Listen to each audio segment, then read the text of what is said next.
আপনি কি জানেন আমাদের মোবাইল চার্জার 220 ভোল্টের ভয়ঙ্কর এসি কারেন্টকে মাত্র 5 ভোল্টে কিভাবে রূপান্তরিত করে? আজকে আমি আপনাদের দেখাবো এমন একটা জাদুকরি সার্কিট যেটা দেখে আপনিও বলবেন এটা তো আমি নিজেই বানাতে পারি। তো ভিডিওটি সম্পূর্ণ দেখুন, আর আপনি যদি এই চ্যানেলটিতে নতুন এসে থাকেন তাহলে অবশ্যই সাবস্ক্রাইব করে রাখবেন। তাহলে চলুন দেরি না করে ভিডিওটিকে শুরু করা যাক। সার্কিটের শুরুতে আমরা 220 ভোল্ট থেকে 240 ভোল্ট এসি লাইন থেকে পাওয়ার নিচ্ছি। এই ভোল্টেজ সরাসরি মোবাইলে গেলে তো সোজা ব্লাস্ট। তাই প্রথমে লাগানো হয়েছে একটা ট্রান্সফরমার। এই ট্রান্সফরমারটা ভোল্টেজ কমিয়ে আনে 9 থেকে 12 ভোল্ট এসিতে। এটা একটা সেভ লেভেল নিয়ে আসে। এরপরে আমরা নিয়ে নিচ্ছি ব্রিজ রেকটিফায়ার।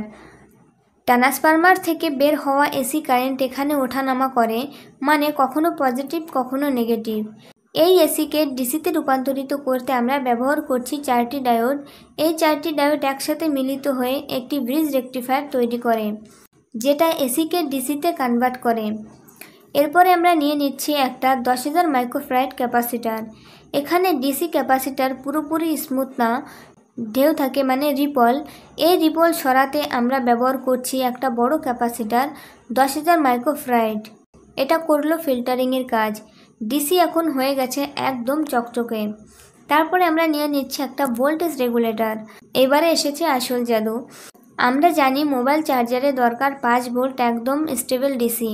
তাই আমরা এখন 7805 নামের একটি ভোল্টেজ রেগুলেটর আইসি ব্যবহার করছি। এই আইসিটা ইনপুটে 7 থেকে 12 ভোল্ট নেয় আর আউটপুটে দেয় একদম পিওর 5 ভোল্ট। রেগুলেটর আইসির পরেও আরেকটা ছোট্ট ক্যাপাসিটার নিয়ে নিচ্ছি 0.01 মাইক্রোফ্যারাড। এটা করে আউটপুট আরও স্টেবল, কোনো হঠাৎ ভোল্টেজ ফ্লাকচুয়েশন যেন না হয়। এবার আউটপুট থেকে আপনি পাচ্ছেন একদম পারফেক্ট 5 ভোল্ট ডিসি। এই ডিসি আপনি মোবাইল চার্জার করতে ব্যবহার করতে পারেন, অথবা অন্য কোনো 5 ভোল্ট ডিভাইসে ব্যবহার করতে পারেন। তো বন্ধুরা, একটা সাধারণ সার্কিট দিয়ে আমরা বানিয়ে ফেললাম একটা আসল মোবাইল চার্জার। ভিডিওটি যদি ভালো লেগে থাকে তাহলে একটি লাইক করে দেবেন। চ্যানেলে যদি নতুন এসে থাকেন তাহলে সাবস্ক্রাইব করতে ভুলবেন না এরকম ধরনের ভিডিও পাওয়ার জন্য। তো বন্ধুরা, আজকের মতন এখানে শেষ করছি। দেখা হবে পরবর্তী ভিডিওতে।